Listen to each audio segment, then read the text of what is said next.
From Hasbro and Transformers Studio Series, this is the Voyager class Bumblebee Shockwave. So this is Shockwave as he appeared in that kind of Cybertronian opening scene to the Bumblebee movie. There he is on the front, here he is on the side. Always weird to me that there's an Autobot logo up there for the Decepticons.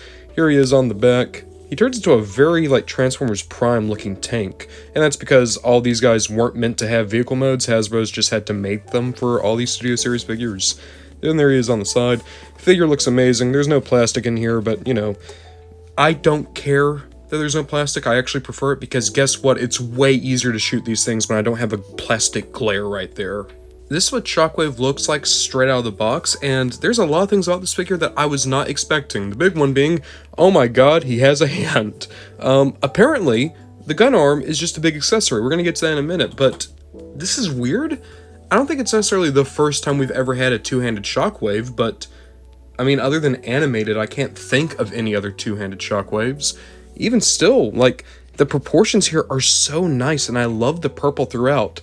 There is a little bit of bow damage throughout the figure. I don't think they went hard enough with it. Like, it's just like there, a little bit on the chest, a little bit on the shoulder. It makes it look like the paint has been damaged on this toy, as opposed to like, oh, it's supposed to be like a damaged robot. But even still, this is a striking Shockwave.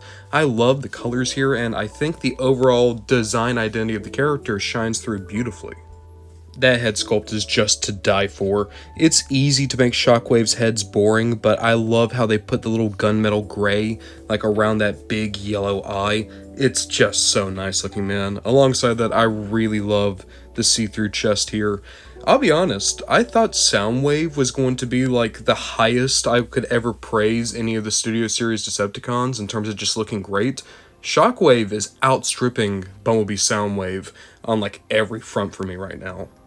So that's how the figure looks, but how does the figure pose? Well, we have a ball joint here at the head, you get good range of motion. We have a universal here at the shoulder. It does kind of hit itself here on the shoulders, but you can get around that. There's no bicep swivel, which is a bit strange, but you do have a pretty deep elbow. You have wrist. You can also have a rotation here at the elbow. So you have the joint on the upper arm and then rotation on the lower arm, but no bicep swivel. I think that's fine. You can work with that. Then you have waist joint, universal at the hip, upper leg cut, a good knee, and then a little bit of side to side down here at the foot and back and forth. So I've heard a lot of people complain about lack of bicep swivel. I don't think it really matters. You can get this guy in a lot of good poses, especially when you break out the accessories. So he comes with this massive cannon. Looks great. He has a handle here for it. Let me fold that down. Oh, wow, that's in there tight. There we go. And then we'll just put it over the hand, like so. Well, there we go. Takes just a second. There we are. And then we have this. So where do I plug these into? Give me a second. I'm going to figure out the cord.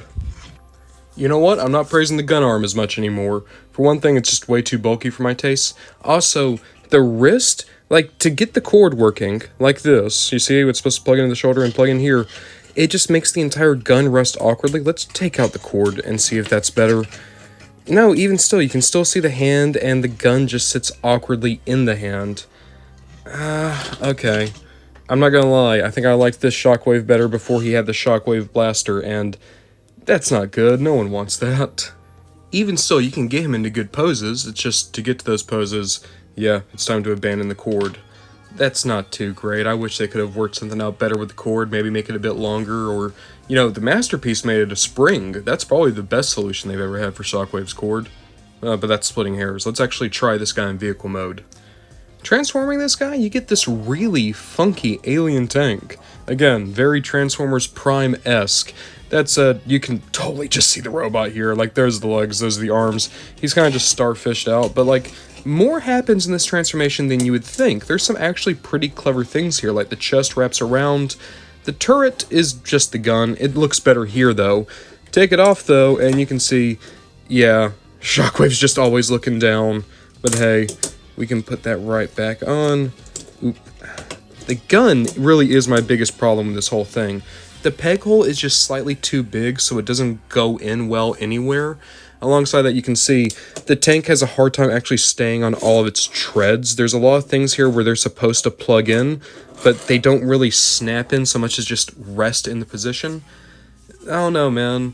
As much as I was taken with this guy on my very first impressions, the more I mess with him, the more I think he's a lot more compromised than I would have thought. Even still, I do like this tank mode. I think it's a solid enough tank for Shockwave, and I think this is a solid enough Shockwave figure. Overall, I do like this Shockwave. His presence is amazing. He's gonna look so good on the shelf. He's good and menacing.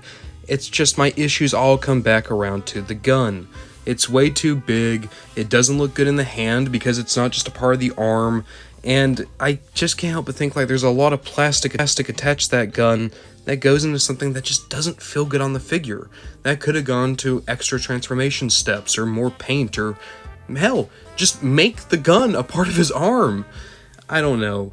When I can sum up all my issues with the figure as being the accessory, but it's the accessory to a character like Shockwave, where that's part of his main identity as a character, it's just a bit rough. A good figure brought down by a pretty subpar gun.